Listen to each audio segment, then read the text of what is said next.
นอนจีน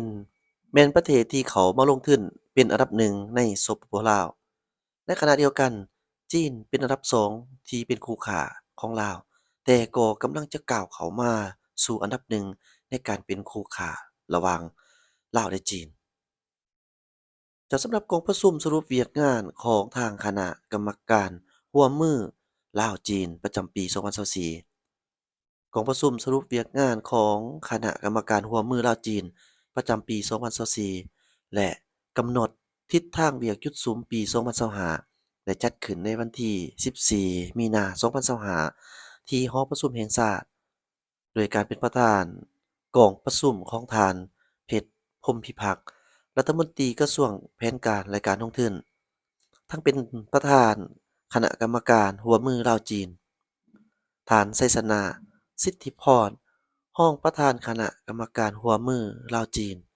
ได้ยกให้เห็นผลงานที่โดดเด่นใน1ปีที่ผ่านมาเป็นต้นแม่นการปฏิบัติโครงการช่วยเหลือราซึ่งในปี2024นี้แม่นได้ปฏิบัติสำเร็จโครงการที่สำคัญหลายๆโครงการ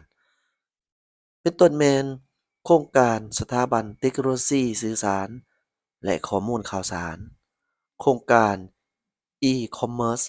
สำหรับสินค้ากสิกรรมของลาวโครงการช่วยเหลือวัตถุอุปกรณ์หีบด่วนเพื่อรับใช้แก่การสำรวจพลเมืองและที่อยู่อาศัยทั่วประเทศครั้งที่5ปี2025โครงการปรับปรุงยกระดับโรงหมอแขวงหลวงพระบางโครงการช่วยเหลือวัตถุอุปกรณ์สำหรับห้องทดลองอาชีวศึกษา พิเศษแม่นยังได้รับการช่วยเหลือหีบด่วนทั้งด้านพาหนะและอุปกรณ์เพื่อรองรับการเป็นเจ้าภาพจัดกองประชุมอาเซียนและอื่นๆการร่วมมือทางด้านการค้าเฉพาะปี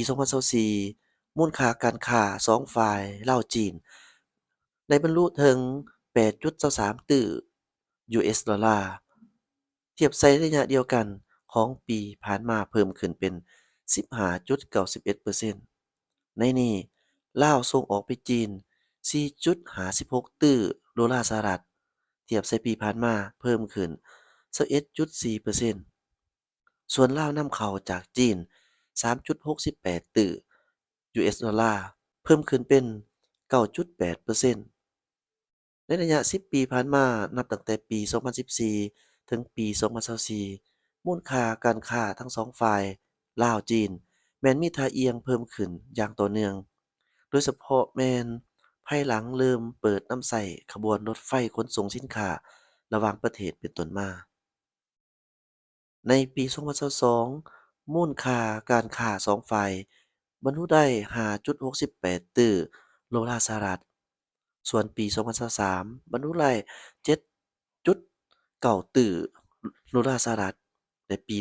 2024บรรลุได้ 8.23 ตื้อดอลลาร์สหรัฐสังเกตเห็นว่ามีการเพิ่มขึ้นอย่างต่อเนื่องและยังมีท่าเอียงบ่มซ้อนหลายซึ่งคาดว่าอีกบ่ดนจีนจะกลายเป็นคู่ค้าอันดับหนึ่งของลาว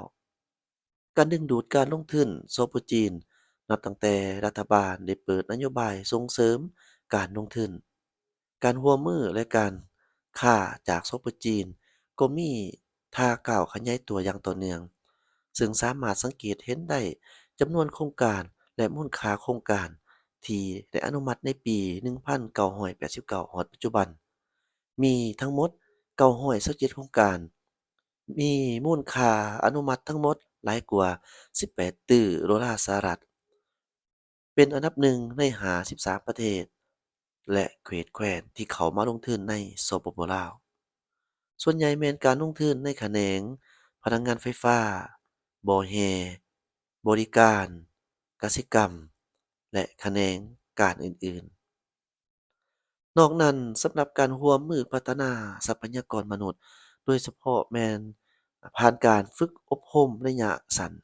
ทั้งอยู่สปจีนและภายในประเทศซึ่งได้สร้างโอกาสให้พนักงานจากบรรดาแขนงการทั้งขันศูนย์กลางและก็ท้องถิ่นของลาวเข้าร่วมได้เป็นจำนวนหลวงหลาย เฉพาะในปี2024ปฏิบัติตามสำเร็จ196หัวข้อมีผู้เข้าร่วมทั้งหมด2,068เทื่อคนกองประชุมครั้งนี้ยังได้รับทราบเกี่ยวกับลำดับว่าด้วยการจัดตั้งและการเคลื่อนไหวของคณะกรรมการร่วมมือลาวจีนฉบับปรับปรุงใหม่เลขที่637/นย. ลงวันที่8ลงวันที่18เดือน11ปี2024ที่ได้เพิ่มสิทธิ์และบทบาทให้คลจ. มีส่วนร่วมหลายขึ้นต่อกับเวียกงานส่งเสริมและการดึงดูดการลงทุนของบรรดาหัวหน่วยวิสาหกิจจีนอยู่ลาว นอกนั้นยังได้ประกอบคำคิดความเห็นใส่ร่างแผนแม่บทการร่วมมือทางด้านเศรษฐกิจเทคนิคระหว่างรัฐบาลแห่งสปปลาวและรัฐบาลแห่งสปจีน5ปีสุดที่3ซึ่งได้กำหนดทิศทางของเขตและขอบเขตการร่วมมือในแผนแม่บทเพื่อสืบต่อสมทบกับฝ่ายจีนและร่วมกันลงนามในตอนหน้าและนำเอาร่างเนื้อในเกี่ยวกับข้อกำหนดและระเบียบการคุ้มครองการจัดตั้งปฏิบัติโครงการช่วยเหลือราษฎร์จากสปจีนต่อสปปลาวจะเว้าได้ว่าสปจีนถือว่าเป็นนักลงทุนอันดับหนึ่งที่เข้ามาลงทุนในสปปลาวและก็เป็นคู่ค้าอันดับ2ปัจจุบันนี้สปจีนกำลังจะกลายเป็นคู่ค้าอันดับหนึ่งของสปปลาว เฉพาะในปี2024มูลค่าทั้งสองฝ่ายลาวจีนถือว่าได้ถึง 8.23 ตริลลิอน US ดอลลาร์เทียบในระยะเดียวกันของปีผ่านมาถือว่าเพิ่มขึ้นตั้ง 15.91% บอกได้เลยว่าจีนอีกบ่โดนก็จะขยับเขยื้อนมาเป็นคู่ค้าอันดับหนึ่งแล้วสำหรับการก่อสร้างพื้นฐานโครงสร้างอยู่ที่สปปลาวที่จีนได้สนับสนุนก็มีจำนวนหลวงหลายรวมทั้งอุปกรณ์อื่นๆฉะนั้นจีนกับลาวสมแล้วที่เป็นลงนามเซ็นสัญญาร่วมกันว่าเป็นคู่ร่วมชะตากรรมฉะนั้นหลายๆเวียกงานที่ผลเด่นเกิดขึ้นก็เฮ็ดให้ สปปลาวนี่ได้รับการช่วยเหลือจากสปจีนเป็นจำนวนหลวงหลายและก็ได้มีการร่วมมือกันในการก่อสร้างเป็นจำนวนหลวงหลายเช่นเดียวกันบ่ว่าจะเป็นทางเขตเศรษฐกิจพิเศษหรือว่าแม้กระทั่งการร่วมมือกันทางด้านอื่นๆก็ถือว่าพ้นเด่นขึ้นอย่างหลวงหลาย